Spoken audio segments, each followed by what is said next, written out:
Ya, saya faham. Tapi saya sedih sangat. Dah tu, jangan sedih. Jom kita pergi rehat.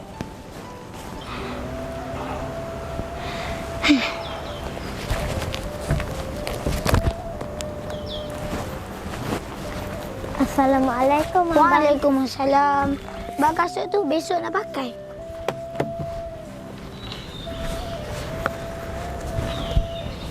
Abang, hari ni berapa hari bulan? Tak silap tadi cikgu cakap dekat dalam kelas 13 Mei. Kenapa? Tak lama lagi hari guru kan? Adik nak bagi hadiah lah dekat guru kelas adik. Guru kelas adik tu ustaz yang baru tu kan? Abang ada dengar daripada kawan-kawan abang yang sekolah petang, dia cakap ustaz tu garang. Tak baiklah. Walaupun ustaz tu tegas, dia baik dengan adik. Apa maksud adik? Maksud adik, walaupun dia tu garang, dia baik dengan adik tau. Masa tu, adik tak cukup duit untuk makan dekat kantin.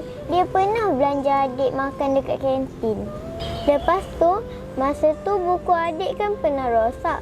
Ustaz pernah belikan buku baru untuk adik. Wah, baiknya ustaz tu. Jadi, 16 Mei ni adik nak belikan hadiah istimewa lah untuk ustaz tu. Tapi, adik tak cukup duit. Kalau minta dengan Mak Ucu, mesti Mak Ucu tak bagi. Abang ada duit lebih tak? Boleh tak adik pinjam sikit? Duit lebih abang cukup-cukup je nak beli kasut baru. Nanti tak payahlah nak kongsi kasut. Adik minta maaf. Adik selalu menyusahkan abang. Tak apa adik, tak menyusahkan pun. Selagi abang hidup, abang akan jadi abang yang terbaik. Kebenaran. Tak pernah buat kejahatan. Poyolah abang ni. Dah lah, adik nak tukar pakaian dulu dekat dalam. Nanti adik nak main pula.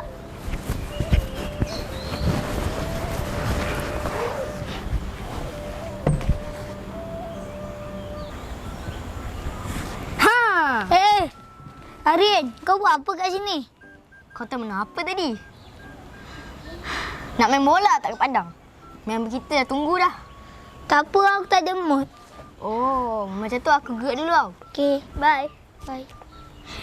Jap Arin. Kenapa?